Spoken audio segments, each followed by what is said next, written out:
Buenos días, alumnos. Buenos días, profe. Buenos días.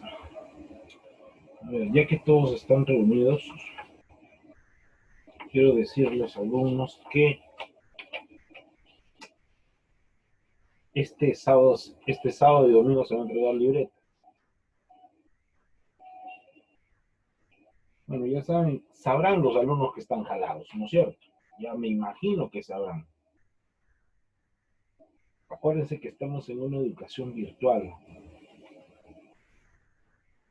Hay muchas personas que piensan que seguimos con educación presencial, que tiene tal vez más valor un examen mensual bimestral.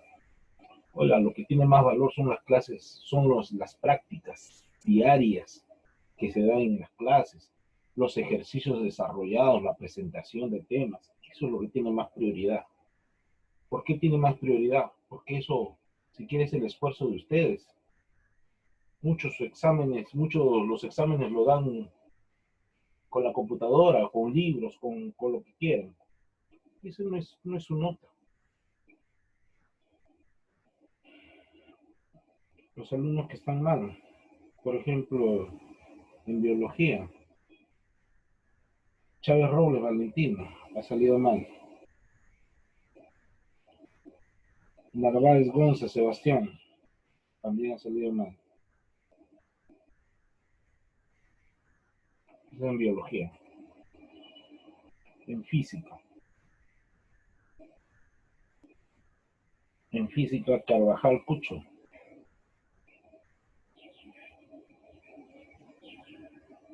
En física ha salido mal. Y en química, nuevamente Carvajal. Chávez Robles también. Puri Chuquimango. ¿Por qué? No quieren presentar nada de tareas. Nada. El soporte está por gusto. No quieren presentar. Sean responsables, muchachos. Cualquier reclamo, ahí están. Entren al soporte para ver qué es lo que han entregado. Ahora ustedes pueden decir, pero yo lo entrego ahorita. Sale fecha. Sale con fecha.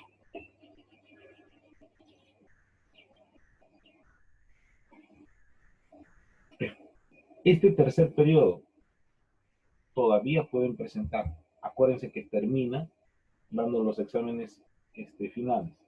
Presenten sus trabajos. Los alumnos que faltan presentar para este tercer periodo, presenten, por favor. Porque igualito, se revisa, se pone la nota. ¿Ustedes creían que no se revisa cuadernos? ¿Cómo no se va a revisar los cuadernos? ¿Cómo creen que se ponen las notas?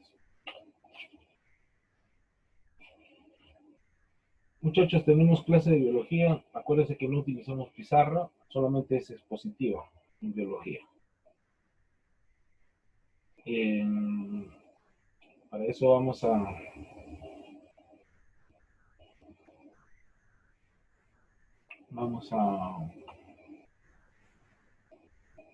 colocar vamos a compartir pantalla.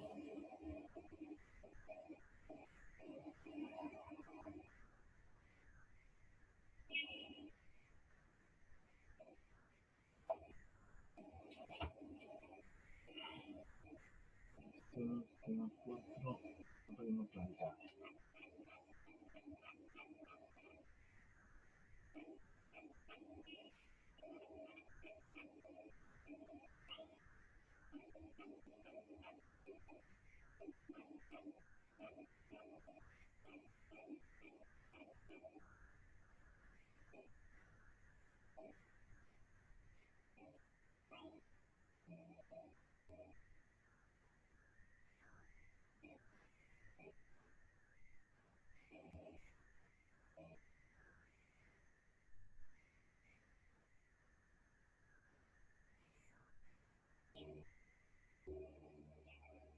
Ahí tenemos en pantalla el tema. El reino Plantae, al igual que el reino Animalia, son los reinos que tienen más proporción de especies.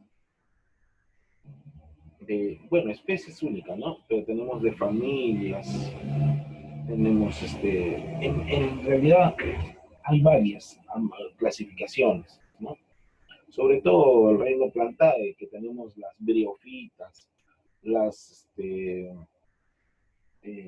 las angiospermas, las ginospermas, ¿no? Las subdivisiones de las plantas, las pteridofitas también, las briofitas, las pteridofitas. En fin, quien presenta cotiledones, monocotiledones, los dicotiledones, las fanerógamas, en fin, tenemos que hablar bastante relacionado a estos puntos. Según Whitaker fue el que elaboró los reinos, ¿no? Ahora, no piensen que solamente va a existir estos 5 reinos. Al igual que en todo, va cambiando. Por ejemplo, en química tenemos 7 periodos, va a ir cambiando, vamos a entrar al 8º periodo, ¿no es cierto? Va a haber otras disposiciones. Eh, ahora, ahora nos basamos exclusivamente al reino plantario. El reino plantario tiene muchísimas plantas. Y acuérdense que nuestro país es uno de los que tiene más cantidad, mucha más variedad de plantaciones. Podemos decir, por ejemplo, las generalidades de las plantas, que son organismos pluricelulares, eucariotas. Son eucariotas, ¿por qué? Porque tienen ¿qué les puedo decir? Las células son más complejas, ¿no es cierto? Presentan núcleo, en fin. Por eso tienen una diferenciación celular, tienen tejidos y su reproducción fundamentalmente es sexual. ¿Por qué? Porque intervienen los gametos, ¿no es cierto? Ahora, no se van a unir ambas plantas, ¿no? Pero por medio del aire, por medio de la mariposa, por medio de los pajaritos, las abejas, ¿no? Se produce esa reproducción. Ahora, no quiere decir que tampoco sea sexual, claro que también es asexual, ¿no? Debido a que las personas van cortando codito, lo ponen ahí, lo siembran, salen igualitos, salen bastante, ¿no? De un árbol pueden salir 100 arbolitos más. Entonces también, pero mayoritariamente su reproducción es sexual. En la actualidad se conocen más de 500.000 especies. Tenemos de 500.000 especies. Es que cada planta no es igual a las otras. Por ejemplo, una enredadera no va a ser igual que un árbol. En cambio, en la especie humana solamente tenemos una especie. ¿Por qué? Porque todas las personas van a presentar lo mismo. Lo mismo, en cambio las plantas son diferentes. Algunas tienen flores, otras no tienen flores, ¿no? Algunas son pequeñas, otras son grandazas, ¿no es cierto? Hay árboles que pueden vivir hasta 3.000 años, pueden ser demasiado grandes, más de 100 metros, ¿no? Hay árboles demasiado anchos que uno puede hacer un cuarto ahí, ¿se dan cuenta? Entonces hay muchas generalidades. Por eso que las plantas tienen diversidad de especies, que no son, que no son, que no es única. Nosotros decimos, es planta, claro que es planta, pero es diferente. Cada uno es diferente a otros. Eh, por ejemplo, ¿cómo pensamos? A ver, por ejemplo, el origen de las plantas, ¿cómo se dio? Evidentemente proceden por evolución de las algas. Fíjense, las algas han sido las pioneras. Ustedes saben que en la tierra, el que oxigena la tierra son las plantas, pero en el mar, el que oxigena el mar son las algas, ¿no es cierto? Entonces, se dice que las algas son las que dieron origen, ¿no? Sobre todo las algas verdes, ¿no? A las que llamamos las clorófitos. Eh,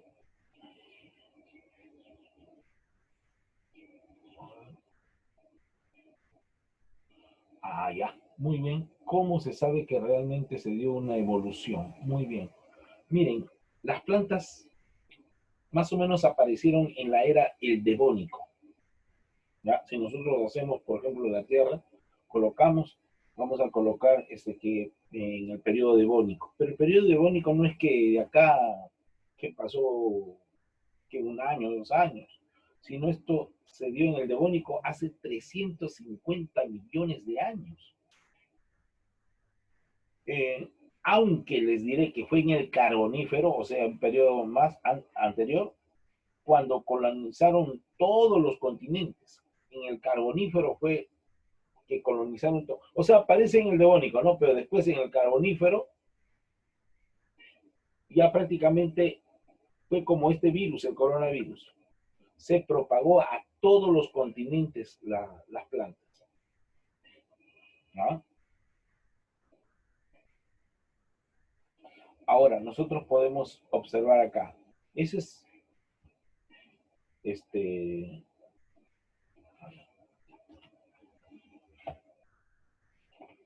un ratito, por favor. A ver.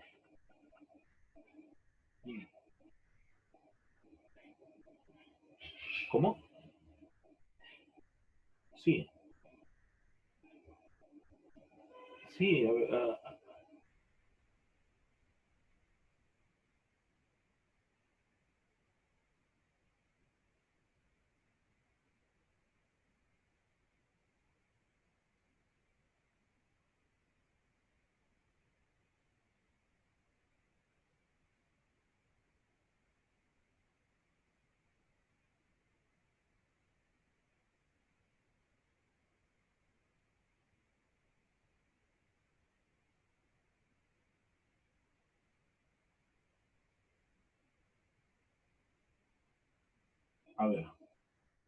Entonces,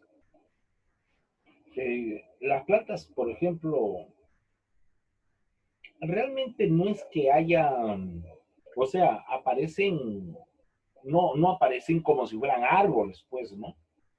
Sino aparecen como si fueran los musgos, los líquenes, ¿no es cierto? Poco a poco comienzan a aparecer, porque no pensarán que, oiga, si es en el devónico de frente apareció una plantita, no, no es así. Han tenido que ir evolucionando. Así como, por ejemplo, ¿qué les digo? Las personas que provienen de los primates. Ha habido una evolución hasta lo que somos actualmente.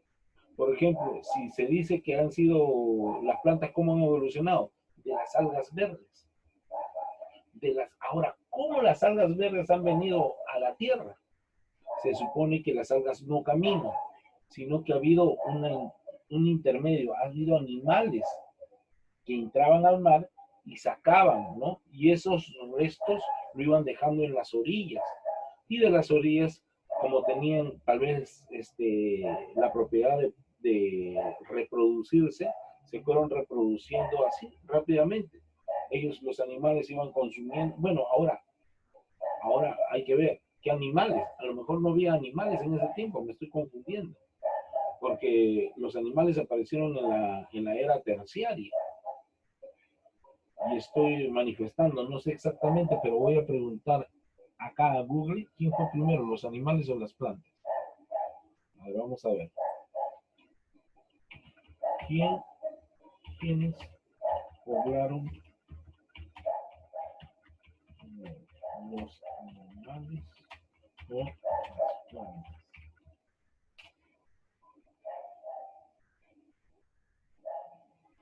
Así eran los primeros animales. No, ya no quiero eso. Miren acá lo que dice. Las plantas aparecieron 100 millones de años antes. ¿Antes de qué? De lo que se pensaba. Un estudio muestra que las plantas colonizaron la Tierra mucho antes de lo que se había pensado. O sea, concretamente a nosotros nos dicen, ¿no? Ah, ¿saben qué? Las plantas colonizaron en el periódico, en el periodo, por ejemplo, eh, en el Devónico, pero en el Carbonífero se extendieron a todos los continentes. Pero acá, miren lo que dicen. Ustedes saben que son teorías porque nadie ha vivido en ese tiempo. Son teorías que más o menos se manifiestan y están en los libros. Pero acá dice, un estudio muestra que las plantas colonizaron la Tierra mucho antes de lo que se había pensado, concretamente en el periodo cámbrico. ¿Ah? ¿Se dan cuenta? Entonces,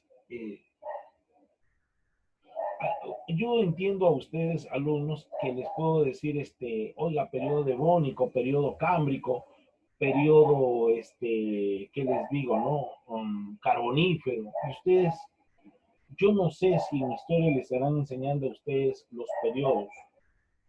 A ver.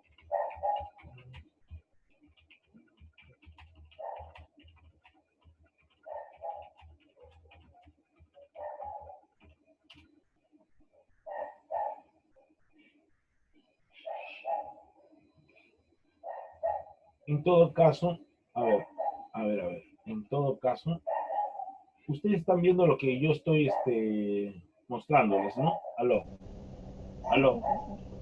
Ya, están viendo. Miren, acá están los periodos de la Tierra. Me gustaría que estos periodos ustedes lo tengan en su, no sé, en sus copias. No por ser de historia, ¿no? Sino para que ustedes vean, miren, cómo va. Tenemos el Cámbrico, miren. ¿Se dan cuenta? Miren. Tenemos el Ordovicico, el Silúrico, el Devónico. El Devónico, estoy refiriendo, miren, a la era paleozoica.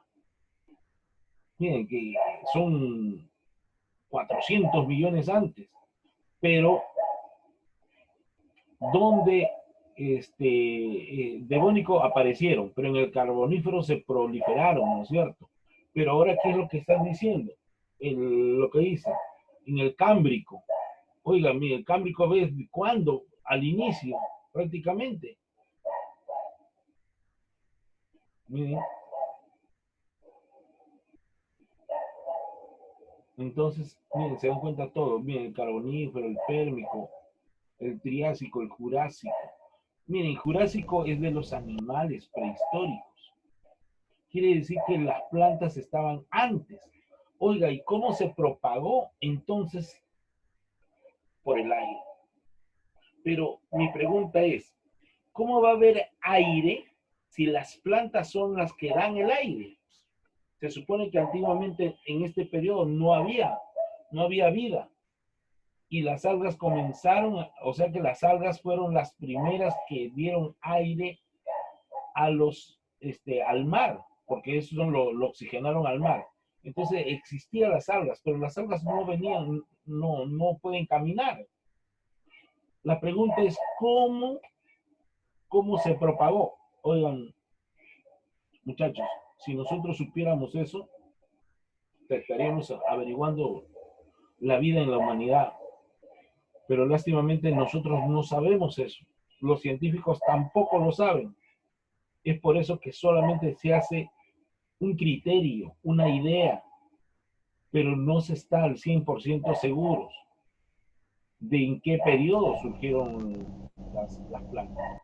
Piensen ustedes que como algas, como las algas son chiquitas, pero las algas también son grandes. Acuérdense que una alga puede tener 100 metros de extensión, como también puede ser demasiado pequeña.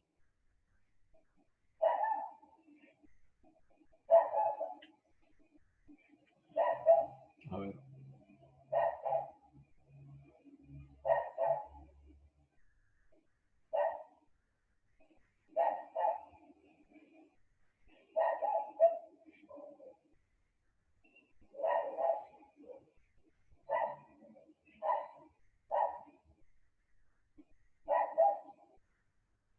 A ver, decir cómo se creó, entraríamos en esta, por ejemplo, cómo se creó la vida en la Tierra, entraríamos a una discrepancia entre creencias. Hay personas que respeto mucho que creen en la doctrina, por ejemplo, que Dios hizo al hombre. Si nosotros nos vamos a la ciencia, esa teoría queda eliminada. ¿Por qué? Porque, tal como dijo el ruso Virchow, toda célula proviene de otra célula preexistente. Y, por ejemplo, la teoría de que Dios creó al hombre, se viene a los suelos. ¿Por qué? Porque se dice que no existe la biogénesis. O sea, no puede existir vida de la nada, del polvo, no puede existir vida. Toda vida proviene de otra vida preexistente. Ahora, llegamos al punto. ¿Y quién creó también eso? ¿Quién creó los animales? ¿Cómo se dieron? Muchachos, yo les vuelvo a repetir, si supiéramos eso, estaríamos, se hubiera formado ya una ley. Solamente podemos, todas las personas, los científicos, todo, dar solamente teorías, porque nadie estaba en ese tiempo. No, definitivamente no están concretas, no se sabe, no se sabe, porque todos son teorías, cada uno puede decir, oiga, no, la vida vino, por ejemplo, a partir de un meteorito, que existía vida en otros sitios y vino acá y se concretó la vida. Se dan cuenta, son teorías, todos pueden decir muchas teorías, pero tal vez la que da más criterio es la descendencia de los primates. Eso es lo que da más criterio. Ahora, de las plantas, la teoría que se adecua más, se puede decir, a la realidad es la proliferación de las algas. Ahora, si ustedes me dicen, oiga, ¿y cómo se dieron las algas? Imagínense, ¿cómo se habrán dado? No sabemos, no sabemos. Por eso que no conocemos bien a la Tierra. Si nosotros no conocemos a la Tierra, ¿cómo podemos conocer lo que hay fuera de la Tierra? Evidentemente, como les digo, son teorías, nada más son teorías. No podemos decir esto es cierto. Nosotros podemos decir que así el hombre proviene de los primates, del mono, pero a lo mejor, como les digo, son teorías porque nadie ha vivido en ese tiempo para decirlo con fundamento, sí, ocurrió eso. ¿Mm? Esas son las situaciones. Miren, esto de acá, estos periodos, esta escala de tiempo que está en Google, por favor, ténganlo presente, que les va a servir para todos los cursos, por ejemplo, historia, geografía, biología, les va a servir, ¿no es cierto? ¿Por qué? Porque ustedes se dan cuenta, ya no les estoy diciendo, oiga, apareció en tal sitio, usted dice, ¿y de dónde será eso? Acá le está diciendo cuáles son las fases, las eras, las escalas de tiempo que ocurre en la Tierra. ¿Mm?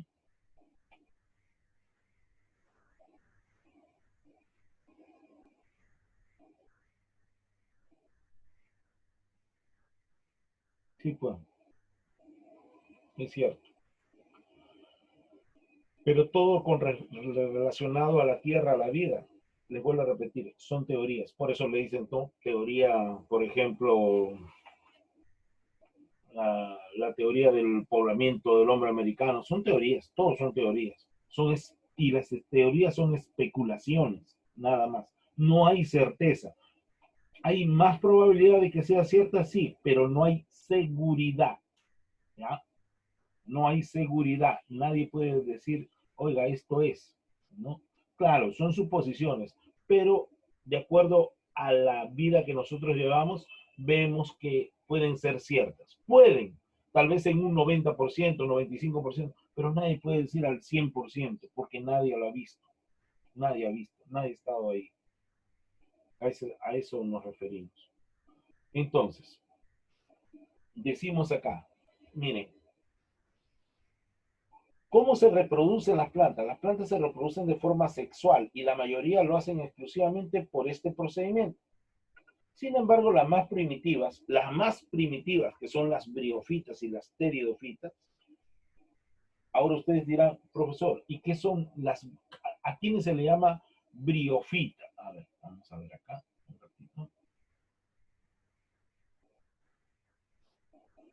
Ustedes me podrán decir, no hay de qué, no hay de qué. Siempre estamos acá para colaborar.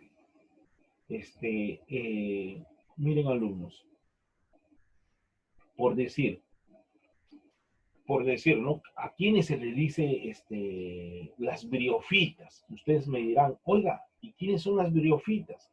Las briofitas son también, son plantas, pero generalmente primitivas, ¿no? Las briofitas. Las briofitas, por decir, acá tenemos, son las plantas terrestres no vasculares. ¿A qué se refiere no vasculares? Oiga, todas las plantas tienen que ser vascularizadas. ¿Por qué? Porque está el xilema y el floema, que llevan las sustancias inorgánicas, ¿no es cierto?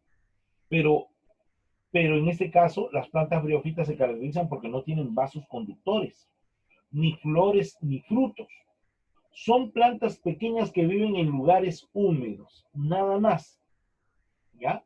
Esos son. ¿Quiénes? Por ejemplo, profesor, ¿quiénes? Dígame un ejemplo. Los musgos. Los musgos que se ponen verde, por ejemplo, en las zonas húmedas. Los líquenes, ¿no es cierto? Entonces, ellos provienen, ¿ya? Esos son ¿Y para qué sirve el musgo? Oye, el musgo es interesante porque el musgo sirve de abono a la tierra y comienza a crecer las plantas más bonitas todavía. Entonces, dice, las briófitas son un grupo de plantas caracterizadas por poseer un gametofito fotosintético y dominante, casi siempre perenne, los esporofitos. Muy bien. Y las pteridofitas, ahí cambia. Los pteridofitos, oiga, cambian porque son más avanzadas y son las plantas generalmente que nosotros podemos observar. Dice, son de tamaño mediano que se caracterizan porque tienen vasos conductores, pero no tienen ni flores ni frutos. Hay plantas que no tienen flores ni frutos, por ejemplo el pino. El pino es un arbolito que crece, esos de Navidad, esos no tienen flores, no tienen frutos, ¿no es cierto? Entonces, a eso se les dice. Bueno, los helechos, deben de conocer ustedes a los helechos, ¿no es cierto? Los helechos acá lo tengo, ve, acá en este lado, los helechos. Estos son los helechos. Esos no tienen flores, no tienen frutos, ¿ya?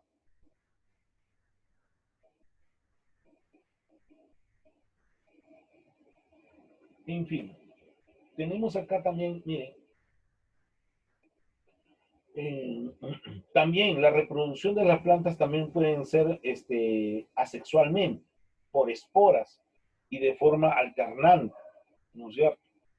Eh, Así como observamos, también podemos observar la organización y estructura. Las plantas, a diferencia de las algas y los hongos, ustedes saben quiénes son los hongos crecen cuando el jardín está húmedo, no son una especie de cabezoncitos que crecen ahí, a los cuales llamamos los talófitos. Ellos poseen tejidos y órganos. Las plantas que poseen tejidos, oiga, ¿una planta posee tejidos? Claro que posee tejidos, si no, ¿cómo va a ser una planta? Y también órganos, hemos estudiado la organografía, ¿no es cierto? tiene tallo, tiene raíz, tiene hojas, eso no, son se puede decir los órganos. Por eso que se estudia la organografía vegetal, ¿no? Y tejidos, claro que sí, por eso se estudia la histología. La histología es el estudio de los tejidos, ¿no? Ahora, que tiene epidermis, claro que tiene epidermis, la parte externa, ¿no? Tiene vasos conductores, lógicamente, xilema, floema. Entonces, esto permitió que las plantas se independizasen del medio acuático. Antes, porque hemos dicho que las algas son las que originan las plantas en la tierra. Hemos manifestado eso. Entonces, las plantas al obtener todo eso se independizaron de la vida acuática. Antes estaban en el mar y de ahí comenzaron a proliferar en la tierra, porque ya tenían ya tejidos, tenían vasos conductores, ¿no? Tenían todo, iban evolucionando poco a poco, porque no se quedaron como si fueran solamente las algas. Las algas pueden ser demasiado gigantes, un alga, ¿no? Un alga hasta 100 metros, pero eso no quiere decir que, ¿cómo le digo? Sea una planta más evolucionada, no, no, no, no, no, nada de eso. Entonces, al independizarse del medio acuático, colonizaron los hábitats terrestres, evidentemente, no todos los continentes. Las más primitivas que fueron las briofitas, como ya les dije, ¿no? Que no tienen ni siquiera vasos conductores, no tienen nada de, todavía no ellos no poseían tejidos conductores, nada de tejidos conductores, no podían alimentarse, solamente era la alimentación, se puede decir, bueno, como tenían pigmentos fotosintéticos, ellos mismos se alimentaban así, ¿no? Se alimentaban tal vez como vivían en el agua, normalmente, ¿no? El agua, de acuerdo a las ondas que tenía, se alimentaban. Vamos a ver exclusivamente acá sobre la alimentación. Ustedes saben que las plantas son autotróficas cuando elaboran su propio alimento, ¿no? Cuando elaboran mediante la fotosíntesis esos alimentos, gracias a la clorofila almacenada en sus cloroplastos. Oiga, ¿y dónde están los cloroplastos? Están en toda la planta, en las hojas, en el tallo, en toda la planta. La fotosíntesis es la base de la existencia de la vida en la Tierra, por una doble razón. Produce materia orgánica y oxígeno. Es importantísimo eso.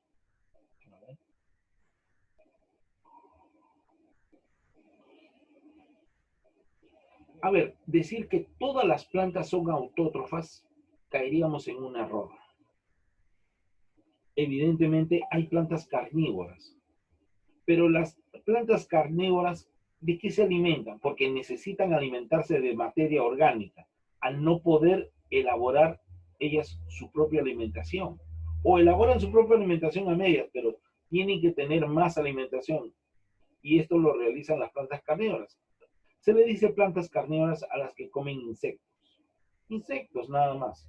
Pueden comer, no sé, hasta un ratón puede ser, pero más no. ¿No es cierto? A eso se refiere. Y esos son, entonces, una planta al comer un ser vivo, en todo caso ya deja de ser autótrofas y se convierte en heterótrofas, ¿no? Entonces, por eso es lo que les digo. Entonces, la necesidad de la planta no es porque quiere, sino es porque le hace falta ese consumo. Es igual a nosotros, nosotros las personas. Nosotros no nos alimentamos de otros seres porque querramos hacerlo, sino es porque si no lo comemos, oiga, si no podemos elaborar el alimento, tenemos que buscar de otro sitio. ¿No es cierto? Por eso que somos heterótrofos.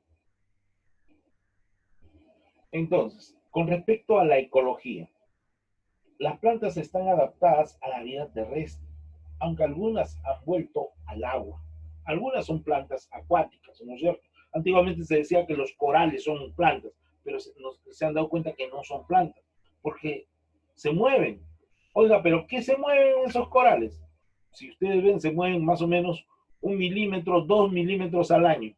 Y eso lo han comprobado, ¿no? Lo han comprobado los científicos. Pero ese movimiento hace que dejen de ser plantas y se conviertan en animales. aunque son demasiado lentos. También existen plantas total o parcialmente heterótrofas, justamente lo que le estoy diciendo, como las plantas carnívoras, las parásitas y las saprófitas, ¿no es cierto?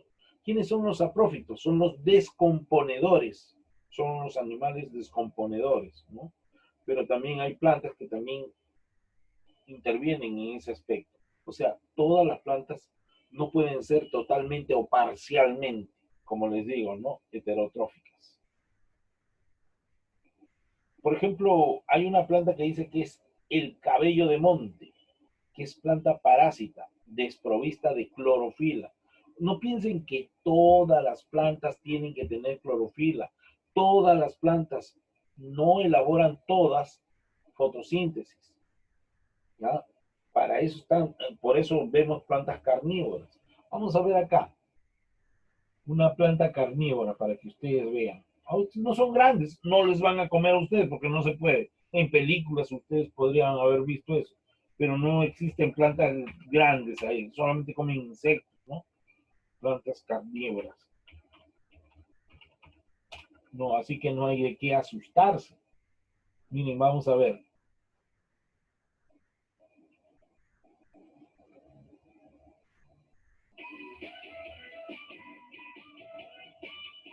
Claro, la fotosíntesis es lo que da el color verdoso.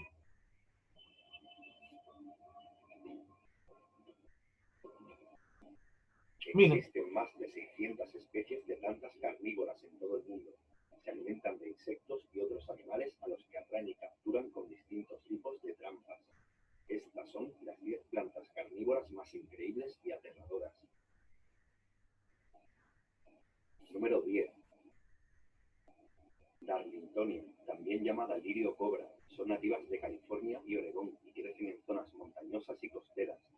Los insectos de los que se alimenta son atraídos por el néctar que producen y quedan atrapados después de entrar por el edificio al no poder trepar sobre las paredes interiores. Atrapa sobre todo insectos voladores que mueren ahogados y después son descompuestos por bacterias y microorganismos. Número 9. Pingícula vulgaris, también llamada grasilla. La mayoría de las especies se encuentran en No es que muerde, no va a morder. O sea que se cierra nada más, se abre y se cierra despacito, se cierra y lo deja atrapado a los animales, ¿no? A los insectos. No es que la agarra y que se lo come, no. Además tiene como una especie de goma, justamente que atrae. Por eso vienen los moscos y ya no pueden salir, se pegan. Número 8. Coccinia reducta. Es nativa del sur de Venezuela, Brasil y Guyana. Se encuentran en espacios abiertos y son chicas las plantas. Suelos ácidos. En las hojas tiene una capa cerosa que al ser iluminada emite reflejos ultravioleta que atrae a los insectos. El depósito produce un olor dulce que también atrae a las presas que una vez dentro de la trampa son descompuestas por bacterias y los nutrientes absorbidos por las hojas. Número 7. Utricularia. Vive en agua dulce y suelos húmedos y todo el mundo. Son películas. Se alimenta de pequeños organismos. Plantas carnívoras que antes no hay. Tienen unas trampas pequeñas y complejas que al abrirse se llenan de agua, succionando también a la presa, que después es disuelta por enzimas digestivas. El mecanismo de la trampa se activa cuando se tocan los pelos disparadores y tarda milésimas de segundo en activarse, siendo el movimiento más rápido del reino vegetal. Número 6. Cephalotus. Es originaria de Australia y mide alrededor de 20 centímetros. Tiene hojas modificadas en forma de jarro que funcionan como un pozo donde caen los insectos de los que bueno, en Pamplona no hay tanta vegetación. ¿Por qué? Porque las mismas autoridades no generan, tal vez, no un parque. Muy poco hay. Muy poco. Número 5. Sarracenia. Son nativas de Norteamérica y la mayoría se encuentran en el sudeste de Estados Unidos. Miden desde 20 centímetros hasta 1,20 m dependiendo de la Claro que pueden hacer algo, pero para eso tiene que ver el catastro, cómo está diseñado, por ejemplo, por decir, en Pamplona evidentemente pueden haber puede haber zonas verdes, pero por el hecho de que es una subida, como se puede decir, es alto, por el Pamplona Alta, ¿no? Del Cerro Alto, sencillamente la gente ha entrado ya, o sea, como quien decir hoy al inicio, ¿no? Entro, sí, pero no es que la municipalidad